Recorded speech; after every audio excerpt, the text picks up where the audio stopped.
And okay, this is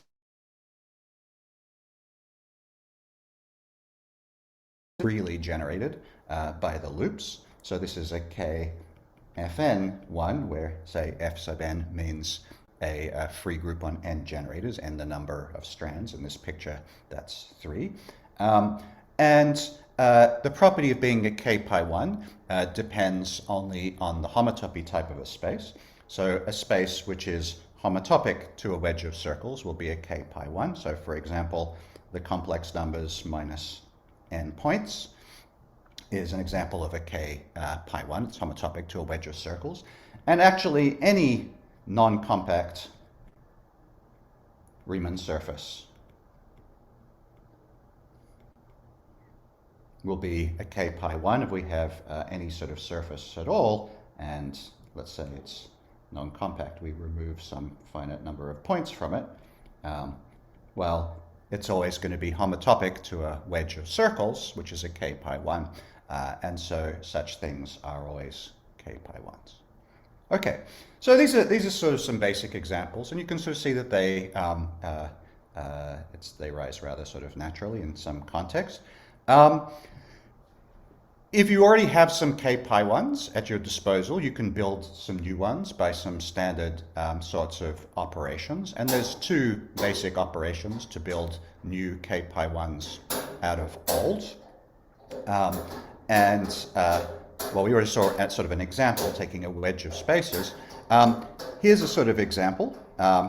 If you have a fibration of spaces, so we have a fibration, and the fiber is F, and the base is B, and the total space is E, and this could be, for instance, a Serre fibration or whatever happens to be, then, well, if the fiber and the base are both K pi 1s,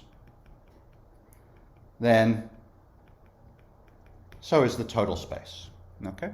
And so the proof of this, well, so to be a K pi 1 means that the fundamental group is possibly non-trivial, but all the other homotopy groups are trivial.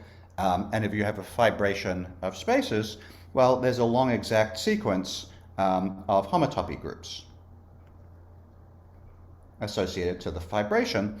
And so, well, if the higher homotopy groups of the fiber are all trivial, and the higher homotopy groups of the base are all trivial, well, the higher homotopy groups of the total space are in this exact sequence wedged between homotopy groups of F and of B, so they all have to be trivial too. So in particular, the homotopy groups of the total space will be trivial, except possibly in dimension 1, and therefore the total space will be a K pi 1.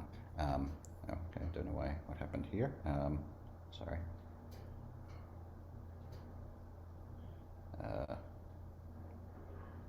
Sorry.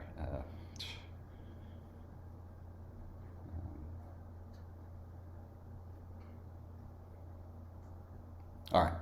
So fibrations of spaces give rise to K pi 1s. If you have a space, the base is a K pi 1 and the fiber is a K pi 1, you get a K pi 1. You could iterate this construction. You can take iterated fibrations. Another way of building new spaces out of old is to sort of glue them together. And so if you have a complex of spaces, meaning that you have a collection of spaces which are somehow glued together in some sort of interesting way, you have a collection of spaces, and we could build a complex which is associated to the nerve of this collection.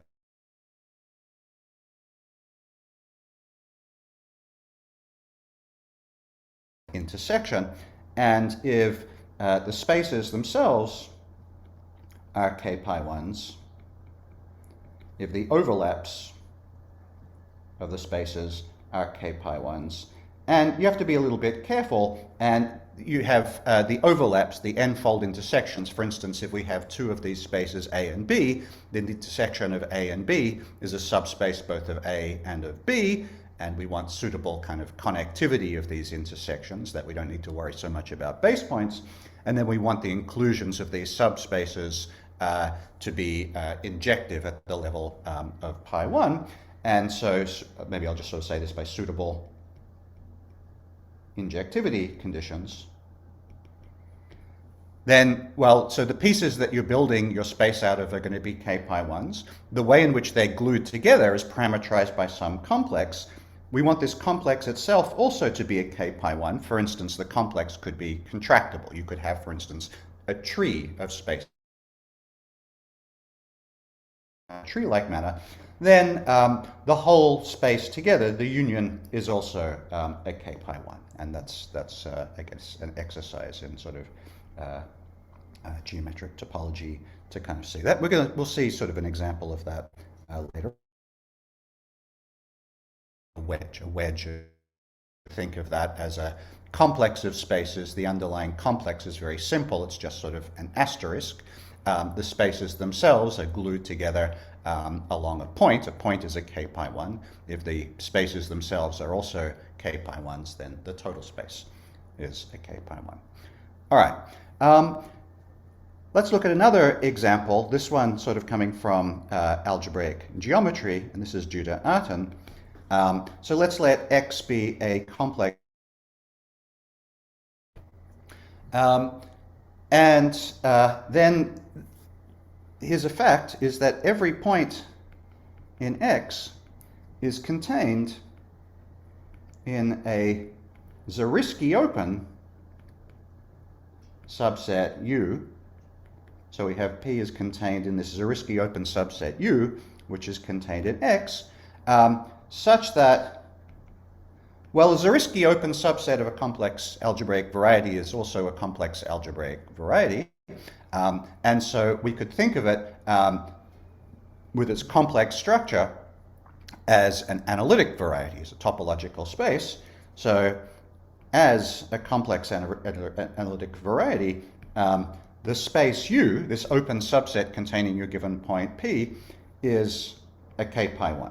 So this is kind of nice. It says, and so you have a complex algebraic variety. It's saying that every point has a neighborhood, which is a k pi 1, but neighborhood in the very sort of strong sense of being a neighborhood in the Zariski topology. And we know that open subsets of varieties in the Zariski topology for a start are dense, and they see a lot of the topology. So this sounds on the face of it like quite a strong statement, but actually the proof is very simple. So let's kind of give the proof. Well, since we only kind of care about a Zariski open subset, we might as well, without loss of generality, assume that X is an affine variety. So we want to think of it, for instance, we could think of it, for instance, as being contained in some space Cn for some n. And then what you can do is you can take a lower dimensional subspace, so sort of a hyperplane or something, and you could pick a point, a generic point, and then just sort of project.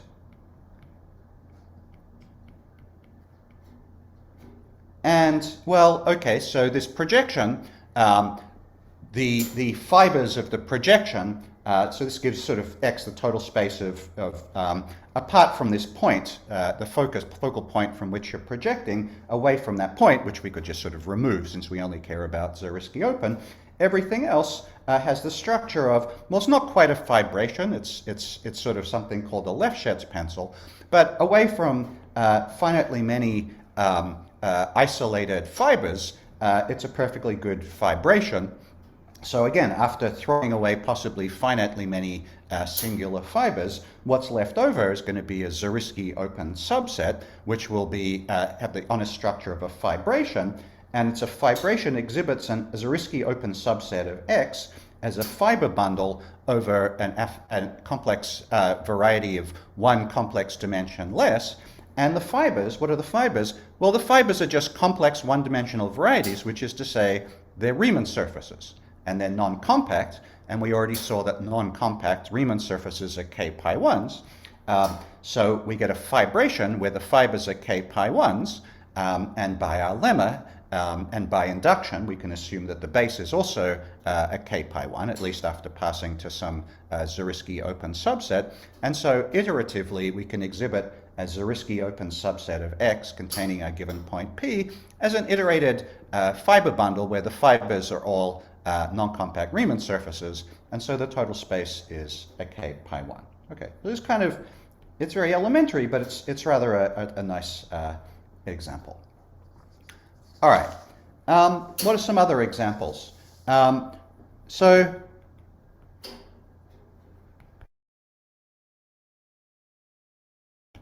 I don't out to be K pi 1s. So the most simple, or maybe most important example, moduli space of, let's say, elliptic curves over C with some level structure. These moduli space has the form, it's a quotient of the upper half plane by a discrete group gamma, where gamma has finite index in SL2Z, or really PSL2Z, and acts freely. And so this exhibits M as a kind of a quotient in such a way that the universal cover is then the upper half plane, and the upper half plane is contractible space.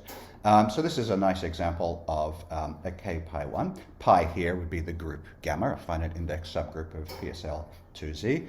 Another example is the moduli space of genus G curves. And again, one has to maybe impose some extra structure to get around to pass to a sort of orbifold covering space of finite index. The moduli space is now the quotient of Teichmuller space by some group gamma, finite index subgroup of the mapping class group, and Teichmuller space is similarly contractible. Other sort of moduli spaces that arise in algebraic geometry, moduli space of principally polarized abelian varieties, and again with some level structure, is going to be a quotient of the Siegel upper half space of some dimension by some lattice, and the universal cover is the Siegel upper half space is a nice contractible space, and again these moduli spaces turn out to be K pi 1. So if you don't know what these examples are, it doesn't really matter. It's not going to play a role in the remainder of the talk, except that I'm going to talk very briefly about these dynamically occurring moduli spaces for which one of the governing questions that I want to ask is are they K pi 1s, and provide some evidence. And so here are some natural examples of moduli spaces. They are all K pi 1s. I'd like to kind of raise the question, what does it mean for a moduli space to be a K pi 1? Why are so many moduli spaces K pi 1s? Not all of them are. Grassmannians, for instance, are sort of moduli spaces. Grassmannians are not typically K pi 1s, but somehow lots and lots of very natural examples of K pi 1s found in nature tend to be moduli spaces. And I think that's kind of an interesting question to try to understand philosophically, what does that actually mean?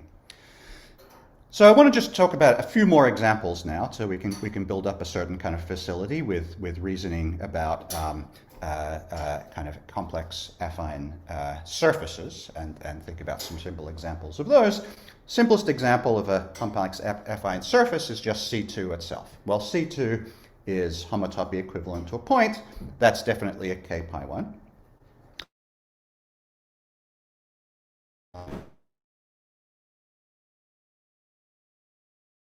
Complex line out of C2, the remainder is homotopy equivalent to a circle, and a circle is a K pi 1, so that's an example of a K pi 1.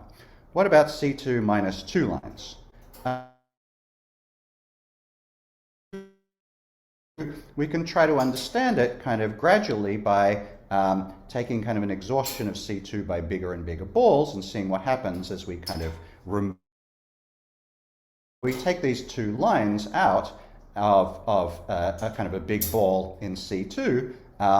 If the lines are sort of not touching in the subspace that we take out, each line that we take out of C2 kind of gives us a sort of an S1, homotopically speaking. So we take this sort of big ball and remove these two lines from it. What's left over looks like a wedge of two circles. So that's a K pi 1. But as we kind of take bigger and bigger subsets and we kind of engulf the crossing, what happens at the crossing is that these two circles, well, the two circles that we're removing, at the crossing they just intersect at a point, and then when we kind of pass through the crossing, they kind of push through. And then so what happens is that we transition from, if we look at the level sets of this expanding family of balls, the boundaries of them are three spheres. The part that's being removed from these three spheres is a pair of circles. These circles start out unlinked. The complement of two unlinked circles in S3 has fundamental group free on two generators. But as we kind of cross over and they intersect, we pass through them, a pair of linked circles, a pair of Hopf-linked circles, the complement of that is a product, it's a torus times an open interval. So topologically, it's just homotopic to a torus, and so the fundamental group becomes free abelian on two generators.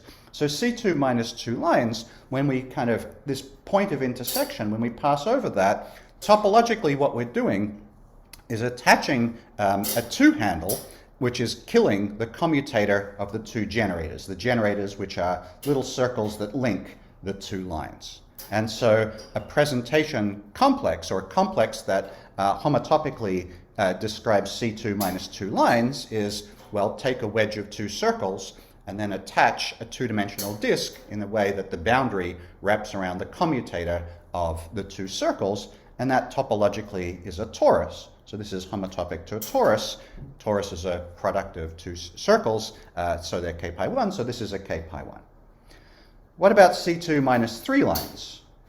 Well, you can sort of do the same kind of argument, and you can kind of look at the space that you get by removing three lines in general position from C2, and the same argument says that this is going to be homotopic to a two complex. The two complex is going to be obtained as a wedge of three circles, little circles that link the three lines that you're removing. And for each of the three intersection points, you're attaching a two-dimensional disk, which is killing the commutators of that pair of circles. So if you think about it, what you get is then going to be homotopic to the two skeleton of the three torus. And that is not a K pi 1. And the reason is, well, it has non-trivial pi 2. You could obtain a three torus by attaching a three handle to it. That three handle would kill an element in pi 2, which generates as a pi 1 module pi 2 of this space, but it's not trivial unless you attach that three handle. It affects the homology. It's a homotopically non-trivial attaching map. So pi 2 is non-trivial. This is not a K pi 1. Anyway, so these examples are meant to illustrate that you might think naively, well, it may be either all algebraic surfaces are K pi 1s or none of them are, but the situation is sort of a little bit more subtle than that. All right, so the key motivating example that I want to talk about, and that's going to lead up to the conjecture, is the example of configuration spaces. So this key example is the following. So we let C sub n be, this is the configuration space, so this is the space of distinct n tuples of unordered points in the complex lane. So we fix a number n, and we look at a configuration, let's say sub n might be 3. So we look at, for instance, 3 distinct points in the complex line and look at all possible ways that we can choose 3 distinct points in the complex line. We think of them as unordered points, so we don't distinguish between permutations of these points. And that's a sum space. That's a sum space. It has a finite covering space, which I'm going to write OC for ordered configurations.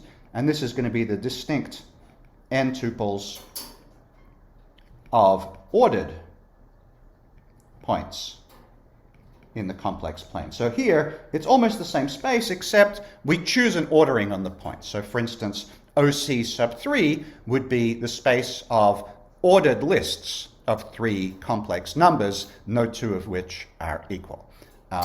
And so, well, there's a map from OC sub n to C sub n, which is just a forgetful map. We just forget the ordering on the points. And if you think about it, this map has a discrete fiber. The discrete fiber has n factorial points, which is the ways in which we could permute n points. Given n unordered points, there are n factorial ways of choosing an order on them. So this is sort of a fibration where the fiber is a discrete space S sub n. So it's a finite covering. And so the property of being a k pi 1 is certainly inherited by passing to covering spaces. And so to show that C sub n is a k pi 1, it suffices to show that OC sub n is a k pi 1. To show that configuration spaces of unordered points are k pi 1s, it suffices to show that configuration space of ordered points is a k pi 1. The nice thing about this is that OCN, unlike Cn, has a nice sort of structure as a fibration. In fact, it's sort of an iterated fibration. If I have an ordered configuration of n points, well, it makes sense to choose, let's say, the first n minus 1 of those points, right? Because they come in a specific order. I know what the first one, the second one, the third one, dot, dot, dot, the n minus first one are. So there's a nice fibration. There's a map from the space of ordered configurations of distinct n tuples to the space of ordered configurations of n minus 1 tuples, namely just take the first n minus 1 points. And the fiber of this map, this is a fibration, and the fiber of this map is, well, if I have a configuration of n minus 1 ordered points and I want to add an nth point, what are my choices? I can choose every point except for the n minus 1 that I've already chosen. So the fiber is a copy of the complex line minus n minus 1 points. And so the complex line minus n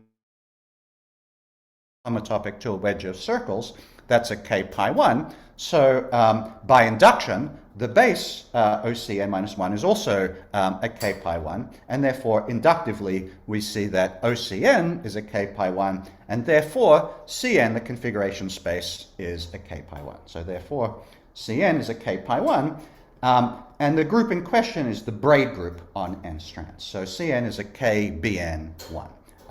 And so to see that, we can kind of think of what does a loop in the space, the configuration space, look like? Well, a point in the configuration space is we choose n distinct points in the complex line, and since a base point, we might as well choose them wherever we want. And if we move around in that space, the endpoints move around, and they sort of trace out a braid in time, if you want to think of it in those terms. The points might kind of cross one over the other. Who knows exactly what it might look like, but at the end they sort of come down and come to recover the same kind of configuration. Maybe the points get permuted. It's okay, we're only thinking about unordered configurations. This is the same unordered configuration at the end at the start. We don't keep track of what they are, and we trace out a sort of a braid in time. And so there's a nice correspondence between homotopy classes of loops in this configuration space and isotopy classes of braids. Hence the fundamental group is the braid group on n strands. There's also a nice way of describing these spaces in terms of algebraic geometry. There's a map from this configuration space on n points, n distinct unordered points, to Cn, which is as follows. So if I have n distinct points, well, to refer to them, I have to sort of give them names, and I'm going to call them Z1 up through Zn. But let me sort of stress here that these labels are not supposed to be, they're supposed to be just sort of arbitrary. I don't have a kind of canonical choice of ordering. They have n distinct points in the complex plane. Well, I can associate to that a polynomial. The way in which I associate a polynomial is I look at the product of n monomials, or linear monomials, linear factors z minus zi. And so this is a degree n monic polynomial, and I can express it as, in terms of coefficients, z to the n plus a1 z to the n minus 1 plus dot dot dot plus an. And then these coefficients, a1 up through an, are coordinates in Cn. And so, well, this is sort of quite obviously, if I have a degree n polynomial, conversely, a monic polynomial, I can factorize as a product of linear factors and extract n tuple of complex numbers, the roots. They may or may not be distinct. And so the image here is a subset of Cn. The image consists of monic polynomials of degree n with distinct roots. And the nice thing is that the condition of having distinct roots can be expressed in a kind of purely algebraic criterion in terms of the coefficients of the polynomial. So we have a polynomial f whose coefficients are a1 up through an. There's a polynomial in the coefficients a1 up through an called the discriminant. It's just some universal polynomial, has nice, actually, integer coefficients. It's some polynomial in each degree. It's just some polynomial. You can write it down. You can plug in the coefficients of your polynomial f, a1 up through an. And this discriminant is non-zero if and only if f is in the image of this configuration space. So what this means is that this configuration space is homeomorphic to a certain affine complex algebraic variety, namely n-dimensional complex space minus a variety V, which is the vanishing locus of this polynomial, so the discriminant. So there's a sort of terminological elision that goes on. People use the word discriminant to refer both to the polynomial delta and to the algebraic variety where it vanishes. So the discriminant complement, the complement of this algebraic variety in Cn, is a very nice algebraic model for this space. And so, by the way, if we only care about things up to homotopy, so up to homotopy, well, there's a nice action of the complex line, a free action of the complex line on the space Cn, which does what? If I have a configuration of n points, distinct points in the complex line, I can just translate them around and they stay distinct. So there's a free action of the complex line on configurations of n distinct points, and the quotient by that action gives you a nice space which is homotopy equivalent to the configuration space, but one complex dimension less, which makes it easier to understand. And so up to homotopy, C of n is homotopic to a subspace of C n minus 1, a complex complement of an algebraic variety in C n minus 1, namely the monic depressed polynomials of degree n with distinct roots. And depressed means that they're of the form z to the n plus a2 z to the n minus 2 plus dot dot dot plus an, meaning that the sum of the roots is equal to 0. So it's just a nice normalization given what way so that the sum of the roots is 0. Okay, so I'm now basically just about ready to make a definition. So first of all, I want to kind of very slightly restate what it means to say that a polynomial has distinct roots. To say that a polynomial has distinct roots, polynomial in one variable has distinct roots, another way of saying that is, well, what are the roots? The roots are the preimages of 0. And if you're a topologist, 0 is just some point, like any other point. And to say that the roots are distinct is just another way of saying that 0 is a regular value. So this is equivalent to saying that 0 is a regular value. So if you stop thinking of 0 as some very special complex number, just think of it as, well, as just any old number, then that opens up a nice possibility, which is we could sort of generalize this situation. We could take, for instance, some subset of the complex line, for instance, some finite set. We could let Q be some finite set, and we could define Y sub n of Q to be the space of degree n monic depressed polynomials for which every point in this specific finite set Q is a regular value. And so we can think of that as a subset of, well, so these are depressed polynomials. So we could think of them as a subset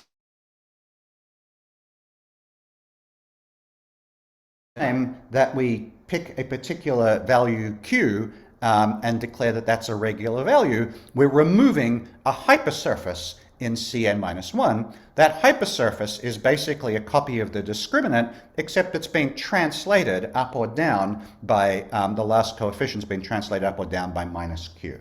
So this is equal to Cn-1 minus a union of translates. I'm going to write delta sub Q. So this is a translate of the discriminant delta by the last coordinate has been translated by minus Q. So we have the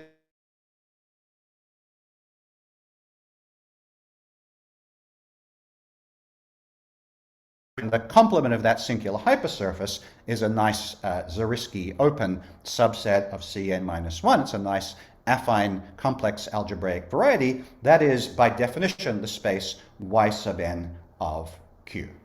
And so it's a nice fact that, well, if we only care about the topology of this space, then the homeomorphism type of Ynq depends only on, well, it depends on n, the degree, but apart from that, it only depends on the set Q to the extent of its cardinality. So Q is a finite set, and do we only want to care about the homeomorphism type of this space, then only the cardinality of this set Q is relevant. And so these spaces, Y sub n of Q, so we could also write Y sub n of, let's say, little m, if cardinality of Q is m, and that's not well defined as an algebraic variety, but it is well defined as a homeomorphism type of space. Okay, so that's kind of a nice fact.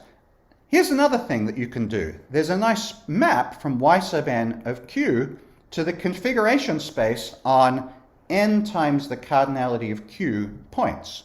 So what's that map? So a point in Y sub n of Q is a polynomial f, and what do we associate to that? We need to give, if you give me a polynomial of degree n for which every point in Q is a regular value, I have to give you a collection of Q times n points. How do I do it? Well, every point in Q is a regular value, so its preimage under the map f is exactly n points. So for every point in Q, we get n distinct points, so we get n times the cardinality of Q distinct points, and so that is, in a very natural way, an unordered collection of n times the cardinality of Q points. And so this is a nice map from Y sub n of Q to the configuration space of C n Q. And of course, there's an associated map at the level of fundamental groups that takes the fundamental group of Y sub n Q to, well, the fundamental group of the configuration space, which is, we've seen, the braid group on n times the cardinality of Q strands.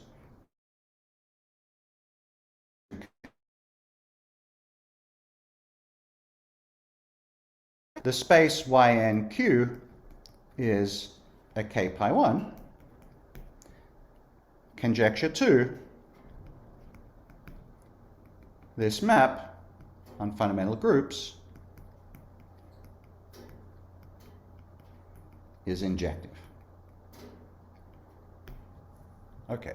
So those are the conjectures. Might seem a little bit unmotivated, except that I think if you think of configuration spaces in the way that I've described them here, very naturally occurring objects in mathematics, then these spaces y sub n of q also are quite natural things to think about. It's an extremely natural definition if you want to think of configuration spaces in terms of maps for which a specific value, prescribed value is a regular value, then these spaces, I think, are just sort of very natural to think about, and one wants to know about their topology.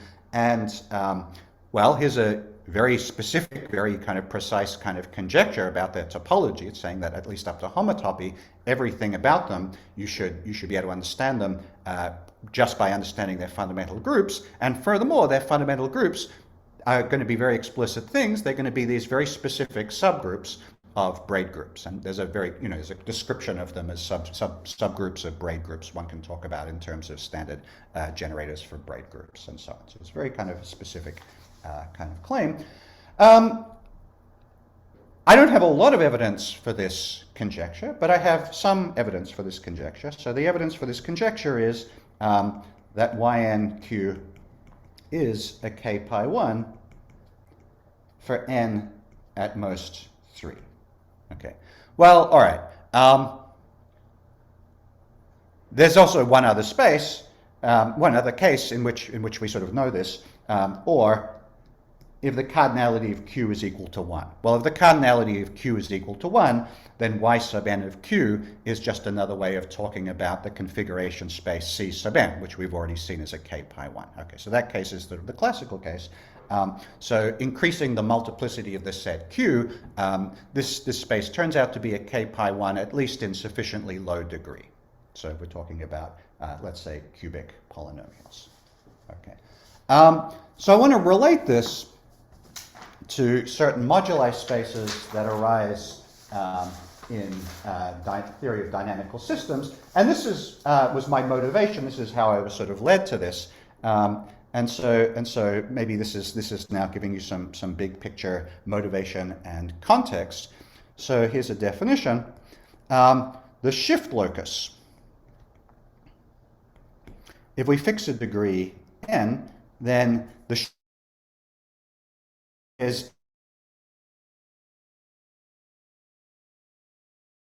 monic polynomials of degree n such that what? Such that the Julia set of the polynomial, so the polynomial, I'm going to give it a name f, such that the Julia set J sub f is a Cantor set on which f is expanding. All right, so if you don't know what these words mean, this is, in the context of polynomial dynamics, we think of a polynomial not sort of as an algebraic gadget, so much as a dynamical system. A polynomial is a function, amongst other things. It takes as input a complex number, it gives you output another complex number. So you can think of it as a map from the complex line to itself, and you can iterate that map, and you can think of the iterations of that map as a dynamical system.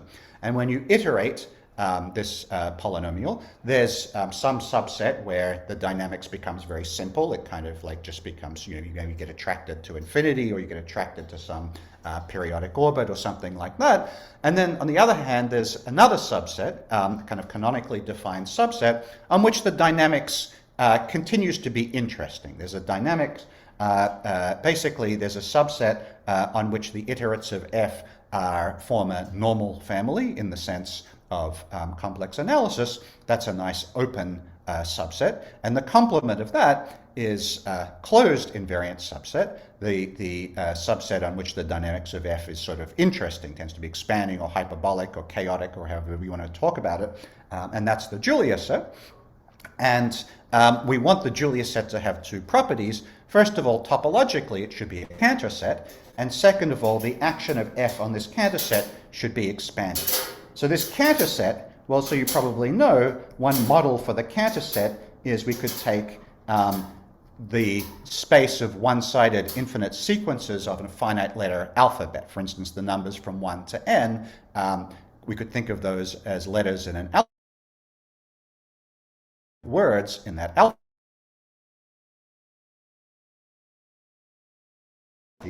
and the shift acts on this by just taking a infinite string and removing the first digit of it. We have a one-sided infinite string, we remove the first digit, what's left over is also a one-sided infinite string, and that's a very nice example of a dynamical system acting on a counter set.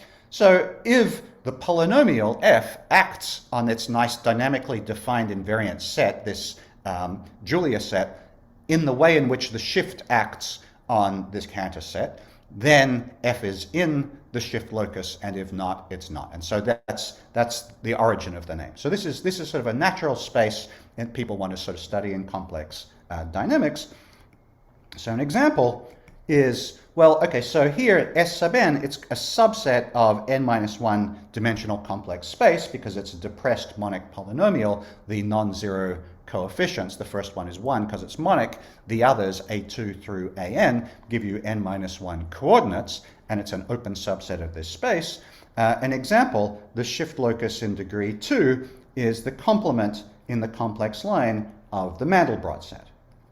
So if you care about the Mandelbrot set as a beautiful, kind of nice example of a fractal, then that gives you a reason to be interested in S sub 2. Well, and then maybe you care about S sub 2, and then that motivates you to care about shift locus in higher degree. So probably many of you know there's a famous theorem of Doherty and Hubbard, which says that the Mandelbrot set is connected. And that's sort of equivalent to the fact that the shift locus is homotopy equivalent to a circle. And a circle is, of course, a k pi 1. It's a kz1. In particular, the shift locus in degree 2 turns out to be a kz1. And that sort of maybe sounds like an interesting fact. In fact, this is sort of part of a broader picture and theorem. The shift locus in degree n is a k pi 1 if n is at most 4. And then conjecture, the shift locus in degree n is a k pi 1 for all n, and another conjecture. So there's a map from the fundamental group of the shift locus to what? Well, not exactly a braid group, but something that's closely related to a braid group. So every time you have a polynomial that's in the shift locus, you get a nice subset of the complex numbers gets picked out for you, namely its Julia set. And its Julia set is, by definition, going to be a counter set. So if you have a point in the shift locus, associated to that point in the shift locus, you get a counter set in the complex plane. And the fact that the dynamics of f on that counter set is expanding means that that Julia set is sort of structurally stable, meaning that as you move around in the space of polynomials in the shift locus, these Julia sets, these counter sets, move around, they vary kind of continuously in the space of embeddings of a counter set in the complex plane.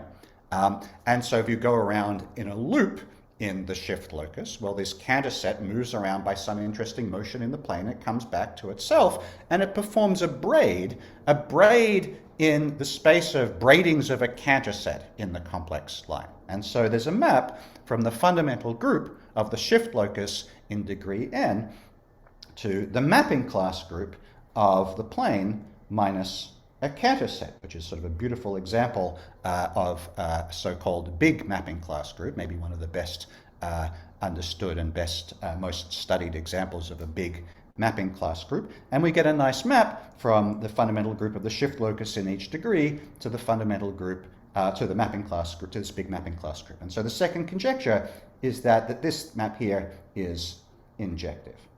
And so theorem, so this is joint work with Juliette Bavard and Mary Hay and myself.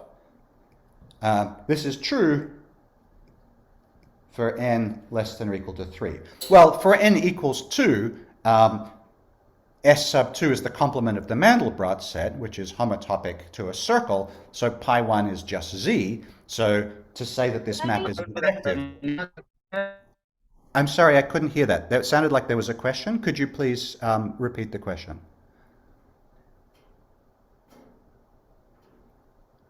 Sorry, someone asked a question? I didn't.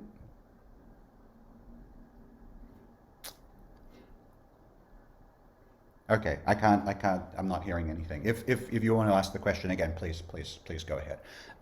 So you have a map, you have this all you're asking is you have an element in the mapping class group of the plane minus a counter set. Is that element of infinite order? And actually the answer is yes. It's a nice fact that this mapping class group, or anyway, there's a certainly kind of nice lift of it, turns out to be a left orderable group, and in a left orderable group, there's no torsion, and so this element necessarily has infinite order. So injectivity for n equals 2 is rather straightforward. It's not trivial, but it's rather straightforward. For n equals 3, it's a more complicated theorem, and this is a little bit ad hoc. The relation of these conjectures to the previous conjecture is the following. It arises for the following fact. It turns out that these shift locus S sub n has a canonical decomposition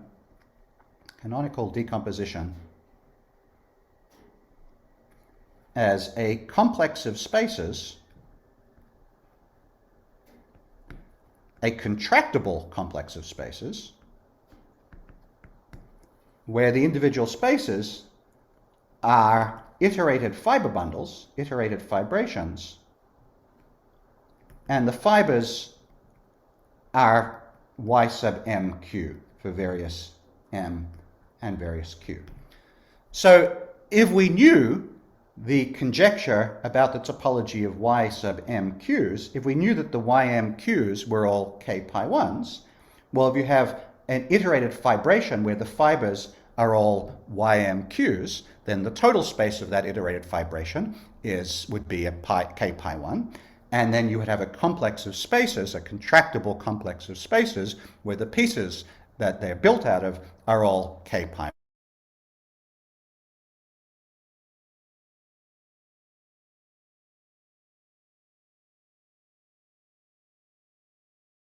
Spaces that arise in the decomposition of Sn for n equals 4 are of two kinds. There's the configuration space C4, which we already know is a k pi 1, and there are iterated fibrations of spaces where the spaces are y sub mq's, where q can vary, but m is at most 3, and this theorem that these y sub mq's are k pi 1s for n at most 3, then implies that those spaces, those iterated bundles, are k pi 1, and then the total space is a k pi 1.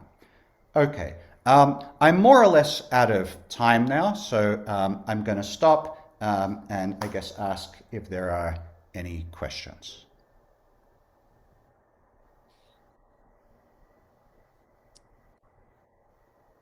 Thank you very much, Professor Calegari. Am I pronouncing this correct? Is it Calegari or? Calegari is fine. Yeah. Calegari is fine. Okay. So there is one question in the chat. In one example, fiber is a non-compact Riemann surface. Is this surface always finite type? Which example? I'm not quite sure what the question is. Well, okay. So first of all, by convention, maybe if I talk about a Riemann surface, usually a Riemann surface means a algebraic surface. There's different conventions. If we're talking about it in the algebraic world, then it necessarily would be a finite type. If we're talking about it in the complex analytic world, then we might also allow it to be of infinite type.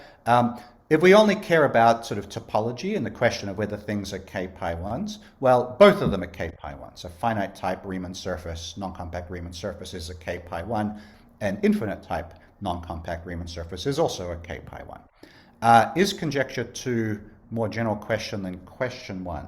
Question 1, conjecture 2. Conjecture 2 asks about whether a certain map is injective on pi 1. It's not a priori clear whether this would have any direct relationship to conjecture 1. It could a priori be true that this map was an injection on pi 1, but that the space YNQ failed to be a k pi 1. However, I think it's these conjectures are related because one has a very sort of explicit description of the image of pi1 of ynq inside the braid group B sub nq. And if you knew that this map was an injection, that would give you a very nice explicit description of pi1 of ynq. From a presentation of that, an aspherical presentation of that, one could build a K pi 1 with that fundamental group and compare that with YNQ. For instance, you could compare it at the level of homology, and then if you knew that the natural map from one space to the other inducing an isomorphism on pi 1 and an isomorphism on, say, homology with coefficients, one would have to worry a little bit about twisted coefficients, then one could deduce the map was a homotopy equivalence and deduce that YNQ was a K pi 1. So that's, it's not logically one doesn't imply the other, but resolving the second conjecture would give a lot of insight into the first conjecture. I think maybe that's sort of the answer to the question. Are there other questions? Yeah, any other questions or comments?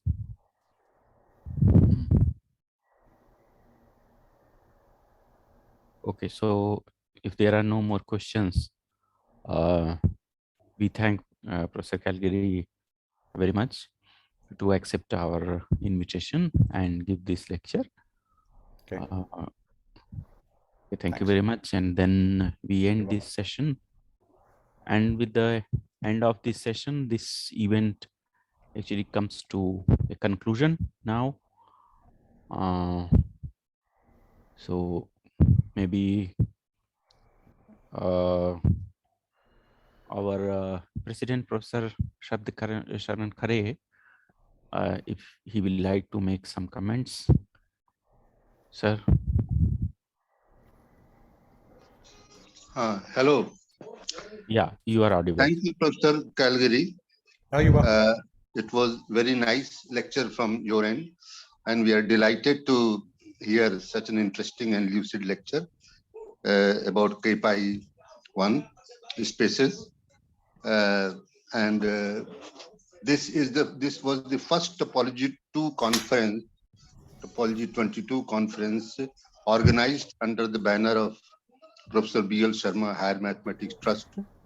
And I'm really delighted, and I'm really feeling very happy that we had got about 11 stimulating lectures, and our young generation, young researchers are going to be benefited to a great extent. And we hope that we will continue this effort of organizing such conferences or workshops in future as well. With these words, I once again thank all the invited speakers and all the participants who very patiently heard all the lectures. And I hope that all the speakers, all the invited speakers would share their PDF, if possible, to the organizer of the conference, so that it may be shared to those participants who are really interested to go through in detail. So with these few words, I once again thank all the invited speakers, and thanks to the organizers also, especially Ashish Upadhyay, Professor Ashish Upadhyay, and who did lot of effort in getting the speakers, and so learned speakers from America and from different part of India. Thank you very much once again. And one more thing I would like to say, that this is just a beginning. And our effort will be that almost every year, if not more than once a year, we would like to have such conference or workshop or seminar regularly. As Professor B.L. Sharma, right from 1986 to, I remember, for about 18 or 19 years continuously, every year he managed to have such conferences on topology, algebraic topology and differential topology in different academic institutions and research institutions in the country. So with these few words, I once again thank everybody.